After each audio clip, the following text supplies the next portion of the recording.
तो आओ चलें शिव की ओर, किसी ने कहा। अरे भैया, जिस दर्द से कहा वो दर्द समझ में आया कि शब्द पकड़ा गए?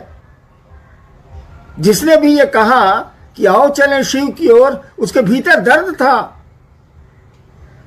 एक पुकार थी वह शिव की ओर चलने की, कि उसके पास भाव थे और उस समय उसके पास दूसरा कोई भाव नहीं था।